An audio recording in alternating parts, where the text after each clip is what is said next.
The forest has always been my sanctuary, a place where the chaos of the world fades into the rustle of leaves and the song of birds. I've spent years trekking through its deepest parts, always seeking that connection to something wild, something pure, but I never imagined I'd find something that would connect back with me so profoundly. It started on a crisp autumn afternoon, deep in the Pacific Northwest. I was off 2 miles from any known path, documenting rare fungi, when I heard a sound that didn't belong. It was a faint, distressed cry, almost like a human baby's, but with a strange, guttural undertone. My first thought was that someone was in trouble.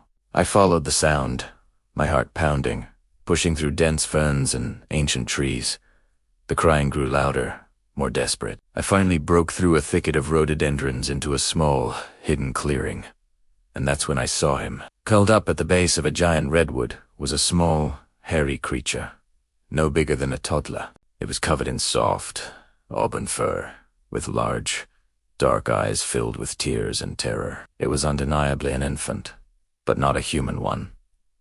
It was a baby Bigfoot. My breath caught in my throat. Every instinct told me to run, that a protective parent must be nearby. I scanned the clearing, my senses on high alert. The silence was heavy, unnatural. There was no sign of any other creature. The only sound was the whimpering of this tiny being. It looked up at me, its cries softening into a series of soft, questioning chirps.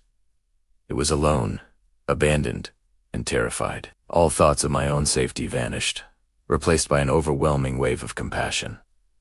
I couldn't just leave him there. Slowly, cautiously, I took a step forward. The little creature flinched, but didn't run. I crouched down, making myself as small as possible. I spoke to it in a soft, gentle voice, the way you would to a scared animal. I held out my hand, palm open. After a moment of hesitation, he shuffled forward, sniffing my fingers. His touch was surprisingly gentle. He nuzzled his head against my hand, and the last of his whimpers died away. In that moment a bond was formed. A silent understanding passed between us. I named him Ben. I didn't know what else to do. I couldn't take him home, but I couldn't abandon him either. So I set up a more permanent camp nearby. For weeks, I became his protector, his caregiver. I foraged for berries and edible roots, things I'd seen bears and other forest creatures eat. He was a quick learner, mimicking my actions, his big, soulful eyes. Watching my every move, he'd follow me on my hikes, his tiny, fur-covered feet padding silently behind me. We developed our own language series of clicks, whistles, and gestures. I spent countless nights by the campfire, watching him sleep, wondering about his family. Why was he alone? Had they been forced to flee from something? Did they leave him behind on purpose? The questions haunted me. He seemed perfectly content with me, but I knew this couldn't last. He belonged with his own kind. I started leaving out food and supplies deeper in the woods, hoping to attract the attention of other Sasquatch. I'd find the food gone, but saw no other signs. One evening, everything changed.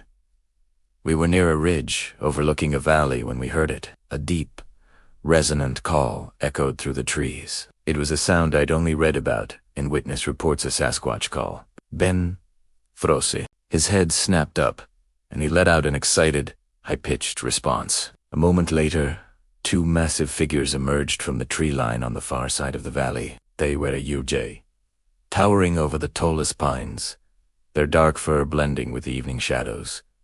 His parents, they called again, a sound filled with longing and relief. Ben looked at them, then he looked back at me. His big eyes were filled with a conflict I could feel in my own heart. This was the moment I had been waiting for and dreading.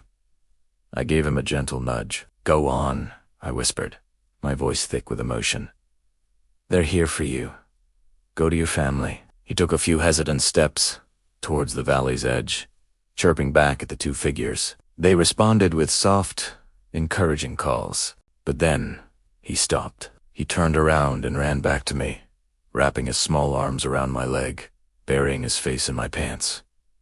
He looked up at me, his eyes pleading.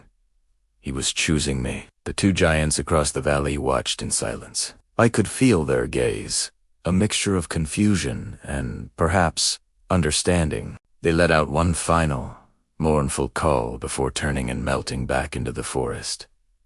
They were letting him go. They were respecting his choice. Why? Why did this infant Bigfoot choose me?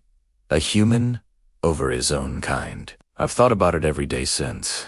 Maybe in those first crucial moments, when he was alone and terrified, the bond we formed was stronger than instinct. Maybe he saw something in me, compassion, safety that he now valued above all else. Or maybe, just maybe, the lines we draw between species aren't as rigid as we think. Perhaps love and connection can bridge any gap, even the one between a human and a creature of legend. Ben is still with me. In a way, I had to make the difficult decision to bring him to a remote, protected sanctuary run by a few trusted colleagues who specialize in cryptozoology and conservation. It's the only way to keep him safe from the world. I visit him often. He's growing bigger and stronger every day, but he still runs to me, wrapping his now much larger arms around me in a familiar hug. His story is a secret I will carry forever. A reminder that the world is full of more wonder and mystery than we can possibly imagine, and that sometimes the most unlikely friendships are the ones that change us the most. Thanks for listening to my story. If you've ever had an experience you can't explain, I'd love to hear about it in the comments. And if you enjoyed this, please consider liking and subscribing for more tales from the edge of the unknown. See you next time.